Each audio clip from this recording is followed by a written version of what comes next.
Magandang araw sa inyong lahat. Ako nga po pala si Naomi Algalado at halina't pag-aralan at talakayin natin kung ano nga ba ang pangalan. Ang pangalan ay may tatlong layunin. Unang layunin ay natutukoy ang kahulugan at kahalagahan ng pangalan. Pangalawa, natatalakay rin ang uri ng pangalan ayon sa tungkulin nito. Pangatlo, magagamit ang pangalan sa pagsasalaysay tungkol sa tao, pangyayari, lugar at mga bagay sa ating paligid. Sunod naman nating talakayin, dahil natalakay na natin ang tatlong layunin, magpatuloy tayo sa pag-alam kung ano nga ba ang pangalan. Ano nga ba ang pangalan? Yan ang ating tutuklasin ngayon. Patuloy nating alamin kung ano nga ba ang pangalan. Ang pangalan ay tumutukoy sa tao, bagay, hayop, pangyayari, at lugar. Yan ang mga bagay na patungkol sa pangalan, na kung saan nakapasok ito sa pangalan. Ngayon, magpatuloy tayo upang talakayin ang pangalan.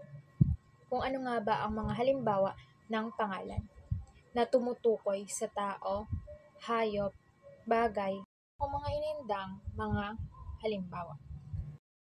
Talakayin natin at alamin kung ano nga ba ang mga halimbawa ng ngalan ng tao. Halimbawa ng ngalan ng tao. Si Ana ay aking matalik na kaibigan. Ano ang ibig sabihin or ang halimbawa ng ngalan ng tao?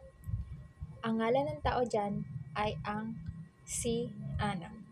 Ang sumunod naman ay si Sir Ryan ay magaling na guro sa Pilipinas.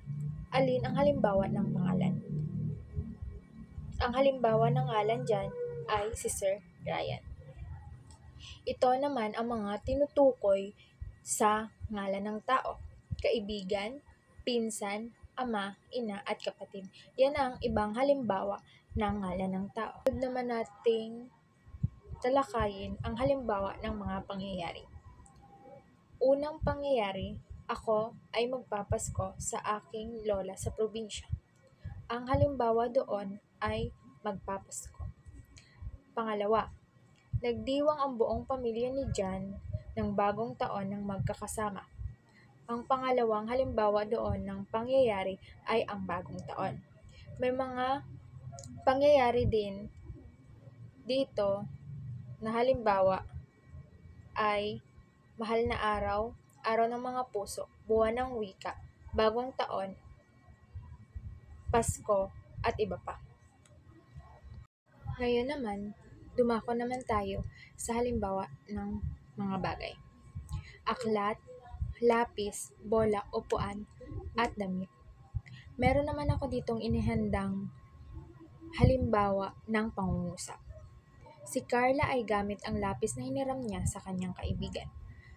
Ang bagay doon sa pangungusap na aking binanggit ay ang lapis. Mga halimbawa naman ng hayop ang ating tatalakayin. Meron ditong halimbawa ng hayop, aso, kambing, pusa, manok, baboy. Yun lang po at maraming salamat.